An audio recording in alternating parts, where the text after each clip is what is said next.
रवि और उसका परिवार बहुत गरीब था। उन दोनों ने अपनी सारी जिंदगी झुकी झोपड़ी में बिताई थी।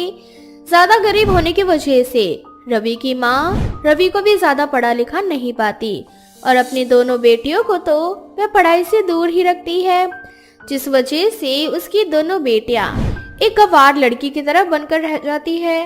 तो वहीं रवि अपनी गरीबी खत्म करने के लिए शहर नौकरी करने के लिए चला जाता है। शहर में तो आ गया हूँ, बस किसी बड़ी सी कंपनी में नौकरी लग जाए ताकि मैं भी अपनी गंवार बहनों को कुछ ढंग का सिखा सकूं और माँ को अच्छी जगह ले जा सकूं। 2 बहन की जिम्मेदारी है, उनकी शादी भी करनी है। कितने सारे अरमान लेकर शहर आया हूँ, अगर नौकरी नहीं लगी तो यहीं अपनी जान दे दूंगा। रवि की ये बात सपना नाम की एक लड़की सुन लेती है और उसे गलतफहमी हो जाती है कि रवि मरने जा रहा है। अब क्या था, सपना उसकी जान बचाने के लिए उसके पास जाती है और उसे समझाने लगती है। अरे यार, तुम इतने जवान हो, इतने हैंडसम हो, फिर भी मरने के बारे में सोच रहे हो। अरे तुम जैसे लड़के ना मरने के लिए नहीं बने। और बताओ तुम्हें क्या दिक्कत है, क्यों मरना चाहते हो? तुम पागल वागल हो गए हो क्या जो मरना चाहते हो? मैडम, लगता है आपको कोई गलत फहमी हुई है। मैं यहाँ मरने नहीं आया बल्कि नौकरी की तलाश में आया हूँ। अच्छा, तो तुम्हें नौकरी करना है, नौकरी के लिए तुम ये सब कर रहे हो। अगर मैं कहूँ कि तुम्हारे लायक मेरे पास नौकरी है तो क्या तुम मेरी कंपनी में जॉब करोगे? सपना एक बहुत अमीर बाप की बेटी थी और उसने ही अपने पिताजी का बिजनेस संभाला हुआ था। अब जैसे ही सपना रवि को नौकरी ऑफर करती है, रवि बिना कोई सवाल किए नौकरी के लिए हाँ कर देता है। अब समय यूं ही बीतता जाता है और वो दोनों एक दूसरे को पसंद करने लगते हैं। रवि, मुझे ये समझ में नहीं आता कि आखिर तुम्हारी प्रॉब्लम क्या है। तुम मुझसे इतना प्यार करते हो और फिर भी मुझसे शादी नहीं करना चाहते। सपना, मैं तुम्हें धोखे में नहीं रखना चाहता। मैं बहुत गरीब हूँ, गाँव में रहता हूँ, झुग्गी झोपड़ी में। कहाँ तुम और कहाँ मैं। क्या अभी तुम मुझसे शादी करने के लिए तैयार हो? बोलो। सपना रवि से बहुत प्यार करती थी, इसलिए वो उसकी गरीबी को अपना लेती है और उसके साथ शादी करके अपने ससुराल जाती है। सपना अपने साथ दहेज में बहुत कुछ लाई थी। गांव में जाकर सपना ने एक बड़ा सा घर खरीद लिया था। उस घर में सारी फैसिलिटीज थी और सपना की दोनों नंद कोमल और अंजलि बिल्कुल गंवार थी, क्योंकि घर आई अपनी नई भाभी का स्वागत ना करके वो दोनों घर आए सामानों को पागलों की तरह देखने लगती है। भाभी, तुम अपने साथ और क्या क्या लाई हो? आज से पहले इतना बड़ा घर मैंने कभी नहीं देखा। और ये डब्बा कैसा है? अरे पागल अंजलि, तुझे अभी तक एक ही डिब्बा दिखा है? देख, इस घर में कितने सारे डिब्बे, कोई बड़ा कोई छोटा, कोई डब्बा रंगीला। देख देख। बेअकल लड़कियों, सच में तुम बिल्कुल गंवार हो। तुमसे ठीक तो मैं हूँ। ये सब डिब्बे नहीं है, घर के सामान है। और तुम्हारी भाभी अभी नई नई आई है, पहले उनके घर आने का स्वागत करो, उसके बाद घर आए डिब्बों को निहारना। माँ, आप तो हमसे ठीक ही होंगी ना, क्योंकि आप भी तो पहले अमीर थी, पर हम तो शुरू से ही गरीब हैं। हमने आज से पहले ये सारी चीजें कभी नहीं देखी। अपनी दोनों नंद की ऐसी बातें सुनकर सपना का सारा गुस्सा ठंडा हो जाता है और सपना टीवी चलाकर अपनी दोनों नंद से कहती है, अंजलि, तुम मुझसे पूछ रही थी ना कि ये डब्बा कैसा है? इस डब्बे को टीवी कहते हैं और इसके अंदर तुम फिल्म, गाने और कुछ सीरियल सब कुछ देख सकती हो और इससे ना तुम कभी बोर नहीं होगे। अंजलि की दोनों नंदे टीवी को घूर घूर कर देखने लगती है। इसी तरह से कुछ दिन बीत जाते हैं और एक दिन कोमल देखती है कि वॉशिंग मशीन में अपने आप कपड़े धुल रहे हैं। अपने आप कपड़े धोता देख कोमल अपनी भाभी से कहती है, भाभी, ये आप हमारे घर में कैसा राक्षस उठा कर ले आई? ये तो हमारे कपड़ों को खा रहा है। जल्दी से इस राक्षस को बोलो हमारे कपड़े बाहर निकाले। ये दोनों सच में गंवार हैं या पागल है? सपना, अपना गुस्सा ना कंट्रोल कर ले। आज से पहले तूने कभी ऐसी चीजें नहीं देखी और वैसे भी तूने ही तो कहा था रवि से कि तुझे कोई प्रॉब्लम नहीं होगी। अब जो करना है तुझे ही करना होगा। भाभी, आपने सुना नहीं कोमल ने क्या कहा? आप क्या चाहती हो, हमारे सारे कपड़े फटे जाएं? अंजलि, कोमल, ये वॉशिंग मशीन है, ये कोई राक्षस नहीं है। और आज से पहले तुमने कभी वॉशिंग मशीन नहीं देखी ना, इसीलिए तुम ऐसे बोल रही हो। इसमें गंदी चीजें साफ हो जाती है। क्या गंदी चीजें? मैं समझ गई भाभी। 1 मिनट, आज मैं सारी गंदी चीजें इस वॉशिंग मशीन में धो देती हूँ। आपको घर के काम करने की जरूरत नहीं पड़ेगी फिर। इतना बोलकर कोमल घर के सारे गंदे बर्तन, जूते, कपड़े, यहाँ तक कि घर की घड़ियां तक भी वॉशिंग मशीन में डाल देती है, जिस वजह से वॉशिंग मशीन खराब हो जाता है और सपना अपने गुस्से पर कंट्रोल नहीं कर पाती। तुम दोनों गंवार नहीं बल्कि पागल हो। तुम जैसे गंवार मैंने कभी नहीं देखा अपनी जिंदगी में। अरे माना कि तुमने कभी वॉशिंग मशीन, टीवी, फ्रिज ये सब नहीं देखा, पर इसका मतलब ये नहीं ना कि समझाने के बाद भी तुम समझो ना और सामान को बर्बाद कर दो। आज सपना का गुस्सा निकल जाता है। सपना अपनी दोनों नंद को भला बुरा कह रही होती है कि तभी वहाँ रवि आ जाता है। रवि को देख सपना की बोलती बंद हो जाती है। तो वहीं दूसरी ओर सपना की दोनों गंवार नंद अपने भाई के सामने बच्चों की तरह रोने लगती है। भैया देख रहे हो तुम कैसे भाभी हमें भला बुरा सुना रही है और हमारी गरीबी का मजाक बना रही हैं। सपना, तुम मेरी दोनों बहनों को भला ऐसे कैसे बोल सकती हो? मैंने तुम्हें सब बताया था ना कि हम कितने गरीब हैं। मेरी बहनों ने आज से पहले ये सब चीजें नहीं देखी, इसलिए इस तरह की हरकतें की। पर तुम तो समझदार हो, तुम इन्हें सिखा भी तो सकती थी। इस तरह से रवि सपना को डांटने लगता है। ये देख रवि की दोनों बहनों को बड़ा मजा आता है और वो दोनों सोफे के ऊपर कूदने लगती है। भैया अब रहने दो, मत डांटो भाभी को, गलती हमारी भी है। हमने इतनी महंगी चीज जो खराब कर दी। वैसे भैया ये जो भी चीजें बहुत अच्छी है, मुझे और अंजलि को इस पर कूदने में बहुत मजा आता है। भाभी हमें माफ कर दो, हमारी वजह से आपका राक्षस खराब हो गया। अंजलि, कोमल, ये सब क्या है? मैंने तुम्हें उस दिन भी समझाया था ना कि बेड पर और सोफे पर इस तरह से नहीं कूदते। और टीवी क्यों चल रहा है जब तुम देख ही नहीं रही हो? और तुम दोनों ने फ्रिज भी खुला छोड़ रखा है। ये सब क्या है? ऐसे चीजें खराब हो जाती हैं। अपनी बहनों की गंवार हरकतें देखकर अब रवि भी अपनी बहनों को डांटने लगता है और तभी वहाँ रवि की माँ आ जाती है। बेटा रवि, जब तुझे अपनी बहनों को इस गंवार हरकतों को देखकर गुस्सा आ रहा है तो सोच बहू को कितना गुस्सा आता होगा। जब तुझे इतना गुस्सा आया तो बहू के गुस्सा करने पर तूने उसे इतना क्यों भला बुरा कहा? अरे आखिर ये कहाँ का इंसाफ है बेटा? माँ, मैं सपना को भला बुरा नहीं बोल रहा था। मैं तो बस यही कह रहा था कि वो मेरी बहनों को गंवार कहने से पहले उनकी हालत को समझे और उसे यहाँ अपनी तरह रहन सहन तौर तरीके सिखाए। रवि, जब तू अपनी बहनों को कुछ सिखा नहीं सकता तो अपनी बहू अपनी गंवार नंदों को क्या सिखा पाएगी? और एक दिन अपनी बहन को झेलने पर तूने उन्हें डांटना शुरू कर दिया। सोच, बहू तो अभी नई नई है और ये जब से आई है तब से वो अपनी गंवार नंदों को झेल रही है। बहू की गंवार नंदे सारा सामान तहस नहस कर देती हैं, वॉशरूम गंदा कर देती हैं, तकिया फाड़ कर उनके साथ खेलने लगती हैं। सोच, बहू इतने दिनों से ये सब कुछ कैसे बर्दाश्त कर रही थी? मैं गंवार नहीं हूँ क्योंकि मैं अपने मायके में बड़ी अमीर थी। मैंने ये सारी चीजें देखी हैं, पर अफसोस मेरी बेटियों ने नहीं देखी, जिस वजह से वो गंवार रह गईं। माँ जी, आप रवि को कुछ मत बोलिए। उन्होंने अपनी बहन और अपने परिवार के लिए बहुत कुछ किया है और मैंने ही उनसे वादा किया था कि मैं सब कुछ ठीक कर दूंगी। अब मैं ही अपनी गंवार नंद को गंवार नहीं रहने दूंगी, उन्हें तौर तरीके, रहना सहना सब कुछ सिखाऊंगी। इस तरह से रवि को अपनी गलती का एहसास होता है और सपना सबसे पहले अपनी नंद को पढ़ाती है। धीरे धीरे सपना की दोनों गंवार नंद सब कुछ सीख जाती है। सुमित्रा देवी की 3 बहुएं थी। बड़ी बहू जो कि बिहार से थी, उसका नाम रीमा था।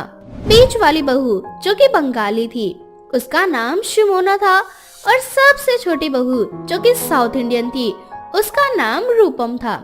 सुमित्रा देवी की 3 बहुएं हर काम में निपुण थी, लेकिन फिर भी सुमित्रा देवी उन तीनों के हर काम में कोई न कोई कमी निकाल दिया करती और फिर उनके बिहारी, बंगाली और साउथ इंडियन होने पर ताने दिया करती। ऐसे ही एक दिन रीमा सुमित्रा देवी के लिए गर्मा गर्म चाय बना कर लाती है और उसे देती है। तभी सुमित्रा देवी गुस्से से कहती है, सुबह सुबह ये बिहारी चाय लाने की क्या जरूरत थी? तुम्हें पता है ना कि मुझे ग्रीन टी पीने की आदत है। मैं तुम्हारे उस छोटे से बिहार से बिलोंग नहीं करती, मैं दिल्ली की रहने वाली हूँ और मेरी आदत इस चाय की नहीं बल्कि ग्रीन टी की है। तो ग्रीन टी लेकर आओ मेरे लिए। माफ करना अम्मा जी, हमको मालूम था कि आपको सुबह सुबह ई हरी चाय पीने की आदत है। वो बात ई है कि घर में ये हरी चाय खत्म हो चुकी है, इसलिए हम सोचे कि हम आपको दूध वाली चाय लाके दे दें। अरे बेवकूफ औरत, अगर ग्रीन टी खत्म हो गई थी तो तुझे मार्केट से लेके आना था ना। मेरा डेली का रूटीन है ग्रीन टी पीने का, और खुद को फिट रखना बहुत जरूरी है मेरे लिए। अरे दादा, बूढ़ी घोड़ी लाल लगाम, ये बुढ़ैती में इनका फिट होन का पड़ी है, जबकि इनकी इतनी जवान जवान तीन तीन सुंदर सुंदर बहू हैं घर में, लेकिन फिर भी इनको अपने आप को 22 और 23 उम्र का दिखाना है। अब अगर ग्रीन टी खत्म हो गई है तो मेरे लिए लेमन टी बना ले, वो भी बताना पड़ेगा कि लेमन टी होता क्या है। अरे आप चिंता नहीं करो, हम आपके लिए सब कुछ बना लेंगे। रीमा मुंह बनाकर रसोई में आ जाती है। तभी सुमोना रीमा से कहती है, अरे क्या हो गया रीमा, तुम्हारा मुंह क्यों उतरा हुआ है? सासू माँ ने तुम्हें कुछ कहा क्या? अब क्या बताएं हम तुमका, हम कितना भी अच्छा कर लें, कितना भी अच्छा सोच लें, लेकिन अम्मा जी को ना हमेशा कोई ना कोई कमी नजर ही आ जाती है। खैर छोड़ो, सासू माँ हैं, उनका तो हक है बहुओं को सुनाने का। ऐसे ही एक दिन सुमित्रा की कुछ सहेलियां उसके घर आती है। इसी बीच सुमोना, जो कि अपने बंगाली रूप में पूरे घर में यहाँ वहाँ घूम रही थी, सुमित्रा की सारी सहेलियां सुमोना का मजाक बनाते हुए उससे कहती है, अरे सुमित्रा, तू इतनी मॉडर्न है और अपने लिए कैसी बहू उठाकर लाई है? एक तो बिहार की है जो बिल्कुल गंवार, दूसरी है बंगाल की जो कि हमेशा बंगाल का आउटफिट बनी रहती है। अरे हाथों में इसने रेड रेड कलर लगा रखा है और माथे पर रेड रेड बिंदी। कौन इतना तैयार करके रखता है अपने आप को?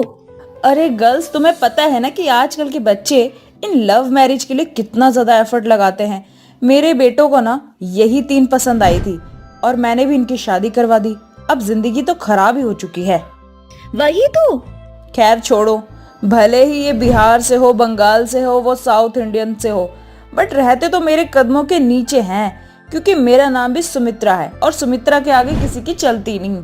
सुमोना सुमित्रा की सहेलियों की सारी बातें सुनती है और वो आके उनसे कहती है, आंटी जी, ये बंगाली आउटफिट में बनी फिरती हूँ क्योंकि मैं बंगाल से बिलोंग करती हूँ, और दूसरी बात, ये मेरा कल्चर है, तो मैंने शादी के बाद भी अपने कल्चर को नहीं भूला। और अगर अपने कल्चर को अपनाना और उसे लेकर चलना गंवार कहलाता है, तो आप मुझसे भी ज्यादा गंवार हुई फिर तो। सुमोना, तुमको बात करने का तमीज नहीं है क्या? ये मेरी बेस्ट फ्रेंड है और तुम मेरी बेस्ट फ्रेंड की इंसल्ट कर रही हो। माफ करना माँ जी, लेकिन अगर कोई मेरे कल्चर को लेकर उसका मजाक बनाएगा तो मैं उसको उसका जवाब जरूर दूंगी, क्योंकि मैं बंगाल से हूँ और मेरी पहचान मेरे बंगाल से है, तो किसी को भी हक नहीं है मेरा मजाक बनाने का। इतना बोलकर सुमोना अपने कमरे में चली जाती है। सुमोना बहुत उदास थी। तभी रीमा और रुपमम उसके पास आती हैं और उससे कहती हैं, क्या हुआ सुमोना, तुम बहुत उदास नजर आ रही हो, सब ठीक है ना? देखो रीमा, मैं जानती हूँ कि माँ जी हम तीनों से खुश नहीं हैं, क्योंकि हम तीनों ज्यादा पढ़ी लिखी नहीं है और हम तीनों बिहार, बंगाल और साउथ इंडिया से बिलोंग करते हैं, तो इसमें हमारी क्या गलती? वो बार बार हमको हमारी कल्चर, हमारे राज्य के बारे में बोलती रहती हैं, आखिर इसमें हमारी गलती क्या है? अरे अम्मा जी की तो आदत है, तुम उनकी बातन का बुरा ना मानो। मुझे अम्मा जी की बातों का बुरा नहीं लगा। बुरा मुझे ये लगा कि सासू माँ किसी के भी सामने हमारी बेइज्जती करना शुरू कर देती है। अरे हम तीनों दिन रात मेहनत करके उनकी सेवा करते हैं, उनको खुश रखने की कोशिश करते हैं, लेकिन फिर भी वो हमें अपनी बहू नहीं मानती। मैं जानती हूँ कि जो कुछ हो रहा है वो बिल्कुल सही नहीं है। शादी को बहुत साल हो चुके, लेकिन फिर भी माँ जी ने हमें अभी तक स्वीकारा नहीं है। मुझे तो लगता है माँ जी हमें कभी स्वीकार नहीं पाएंगी, और मेरी बात मानो तो हम तीनों को अपने अपने घर चले जाना चाहिए। और अगर तुम्हें मेरी बात समझ में नहीं आ रही है तो तुम अपने साथ हुआ माँ जी का व्यवहार याद कर लो, फिर समझ आ जाएगा कि मैं जो कह रही हूँ वो सही है या गलत। सुमोना के कहने पर रीमा और रुपमम दोनों सोच में पड़ जाती हैं और सुमित्रा के साथ बिताए हर एक मोमेंट को याद करने लगती है, जिसमें सुमित्रा आए दिन तीनों के साथ बुरा व्यवहार करती, उनको कभी गंवार तो कभी बिहार से बिलोंग करती तो कभी बंगाल से बिलोंग करती, ऐसा कहकर उनका मजाक बनाया करती। ये सारी बातें याद करके बाद में रीमा और रुपमम कहती है, हमको लगता है कि सुमोना बिल्कुल सही कह रही है। अगर बातें माँ जी तक ही सीमित रहती तब भी ठीक था, लेकिन अब तो माँ जी अपनी सहेलियों के साथ भी मिलकर हम बहुओं को मजाक बनाने लगती हैं। हमें लगता है कि जिस घर में लक्ष्मी की इज्जत ना हो उस घर में रहने का कोनो मतलब नहीं बनता। ठीक है, फिर मुझे लगता है तुम दोनों बिल्कुल सही कह रही हो। शादी को 3 साल हो गया ना, माँ जी ने कभी भी हमें अपनी बहू नहीं स्वीकारा। ऐसा करते हैं, हम अपने अपने हस्बैंड को ये बात बताते हैं और फिर ये घर छोड़कर चले जाते हैं। ऐसे ही शाम को तीनों के पति घर आते हैं। तीनों अपने अपने पति से इस बारे में बात करती हैं, जिसके बाद वो अपने पति से मायके जाने की इजाजत ले लेती है और अपना अपना सामान पैक करके तीनों घर से जाने लगती है। और इन तीनों को जाता देख सुमित्रा कहती है, अरे क्या हो गया, तुम तीनों कहाँ जा रही हो? अम्मा जी, हम घर छोड़ के जा रहे हैं क्योंकि हम जानते हैं कि आप हम तीनों को पसंद नहीं करती। अब जब आप हम तीनों को पसंद नहीं करती तो जबरदस्ती किसी रिश्ते में रहने से अच्छा है कि हम अपने अपने घर चले जाएं।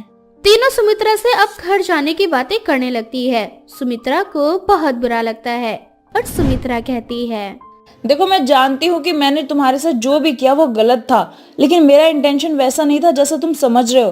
और शादी को 3 साल हो चुके हैं, मैंने कभी भी तुम्हें घर से जाने के लिए नहीं कहा। और इसका मतलब ये नहीं है कि मैंने तुम्हें कभी अपनी बहू नहीं स्वीकारा। इसका मतलब ये है कि मेरी नाराजगी में भी प्यार है तुम सभी के लिए, और शायद इसी चीज को तुम समझ नहीं पाए। मेरा तरीका गलत था, लेकिन मेरा इरादा बिल्कुल सही था। मैं तुम तीनों को अपनी बहू मानती हूँ और मैं जानती हूँ कि तुम भी मुझसे बहुत प्यार करती हो और इज्जत देती हो मुझे। सुमित्रा अपनी तीनों बहुओं से माफी मांगती है, जिसके बाद वो तीनों भी अपनी सास से माफी मांगती है। माफी मांगने के बाद सभी आपसी गिले शिकवे भुलाकर फिर से एक साथ हंसी खुशी रहने लगती हैं। एक गांव के बाहर पीपल के पेड़ पर नाक कटी हुई चुड़ैल बैठी होती है और अपने शिकार का इंतजार कर रही होती है। काफी देर हो जाती है पर कोई उस रास्ते से नहीं गुजरता, जिसके बाद चुड़ैल खुद से बोलती है, जब से मेरी नाक कटी है मेरी तो सूंघने की सारी शक्ति खत्म हो गई। उस इंसान को तो मैं नहीं छोड़ूंगी। जब मैं और शक्तिशाली हो जाऊंगी तब मैं भी उसकी नाक उसी तरह से काट दूंगी जिस तरह से उसने मेरी नाक काटी थी। तब वो भी शर्म से चुल्लू भर पानी में जाकर डूब मरेगा। चुड़ैल खुद से बात कर ही रही होती है कि तभी वहाँ गोपी नाम का एक व्यक्ति आता है। जैसे ही वो चुड़ैल गोपी को देखती है जोर जोर से हंसने लगती है और जिस पेड़ पर वो चुड़ैल बैठी होती है उस पेड़ को हिलाने लगती है। ये सब देखकर गोपी बहुत ज्यादा डर जाता है और डरते हुए खुद से बोलता है, जय हनुमान ज्ञान गुण सागर, जय कपीस तिहु लोक उजागर। हे भगवान बजरंगबली, मेरी इस चुड़ैल से रक्षा कर, नहीं तो ये अपनी तरह मुझे भी कटी नाक वाली बना देगी। गोपी को डरा सहमा देख चुड़ैल उसके सामने आ जाती है और उससे बोलती है, ले सुन ली भगवान ने तेरी, अब मैं तेरा खून नहीं करूंगी, सिर्फ तेरी नाक काटूंगी। आज मुझे किसी को मारने का दिल नहीं कर रहा। अब तो बस मैं यही चाहती हूँ कि तुम सभी गांव वाले मेरी तरह बन जाओ, कटी नाक। अरे चुड़ैल बहन, तुम मेरी नाक लेकर क्या करोगी? प्लीज मुझे और मेरी नाक को छोड़ दो, मुझे जाने दो। अगर तूने यहाँ से भागने की कोशिश की तो मैं तेरी नाक के साथ साथ तेरी गर्दन भी काट डालूंगी। चुड़ैल की बातें सुनकर गोपी को कुछ समझ नहीं आता और वो धीरे धीरे पीछे की ओर चलने लगता है। यह देखकर चुड़ैल को बहुत मजा आता है और वो गोपी की नाक काट देती है।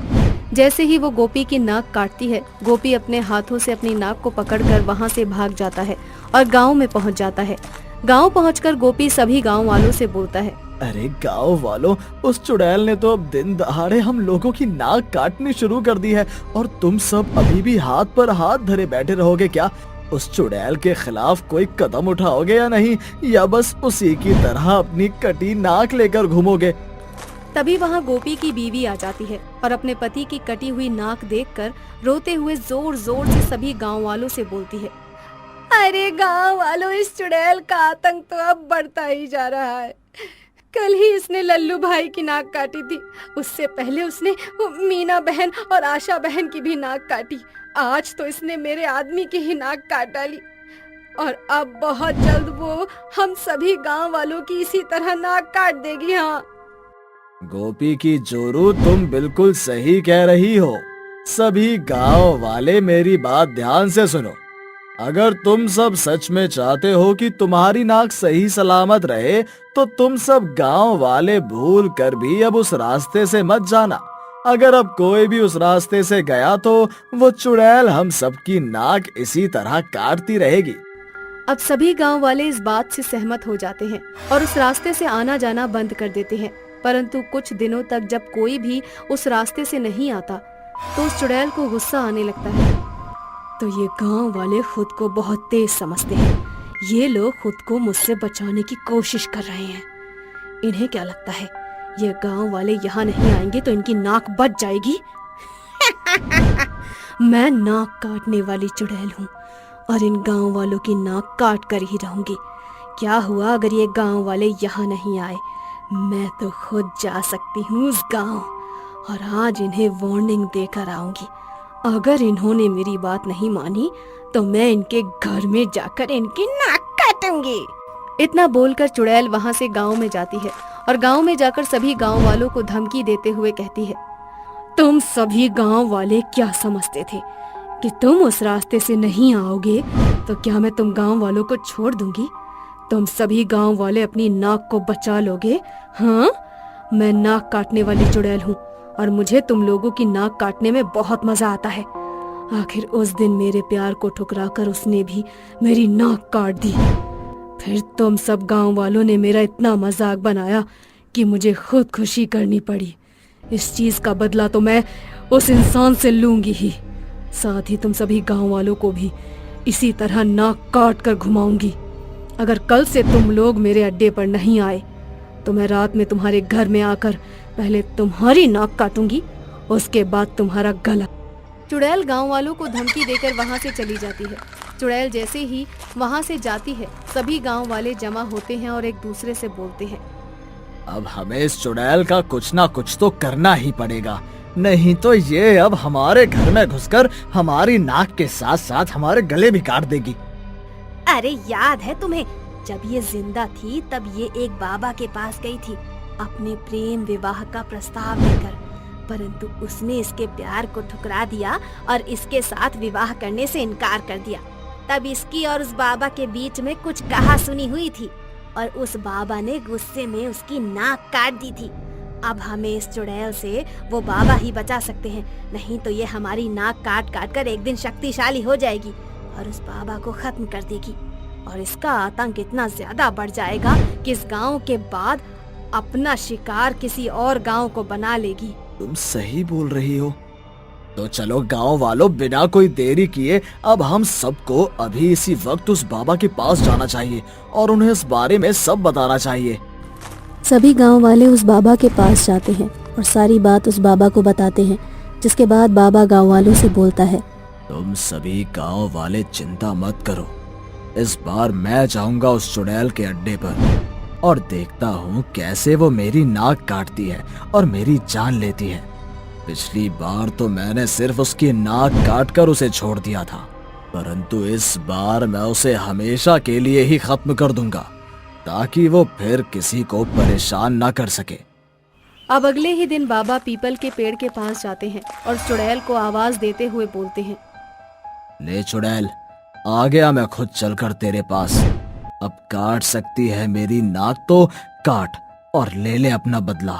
बाबा तेरे तो खून की मैं प्यासी हूँ। अगर उस दिन तूने मेरा विवाह प्रस्ताव ठुकराया ना होता तो आज मैं जिंदा होती और हम दोनों एक साथ जीवित होते, परंतु तूने उस दिन मेरी इज्जत की तरह मेरी नाक को भी काट दिया, इसीलिए अब मैं तुझे नहीं छोड़ूंगी। इतना बोलकर चुड़ैल बाबा को बांध देती है, परंतु बाबा कुछ मंत्र पढ़ते हैं और उसके बालों में आग लग जाती है। आग लगते लगते वो आग चुड़ैल के पूरे शरीर को जला देती है और बाबा उस चुड़ैल से बोलता है, चुड़ैल, तू पहले भी गलत कर रही थी और गलत थी और तू आज भी गलत कर रही है। निर्दोष लोगों की नाक काट रही है, उनकी जान ले रही है, इसलिए तुझे खत्म करना बहुत जरूरी था। इतना बोलकर बाबा चुड़ैल के ऊपर गंगा जल डाल देता है और चुड़ैल जलकर भस्म हो जाती है और कुछ ही समय में गायब हो जाती है। इस तरह से उस चुड़ैल का साया पूरे गांव से हमेशा हमेशा के लिए खत्म हो जाता है।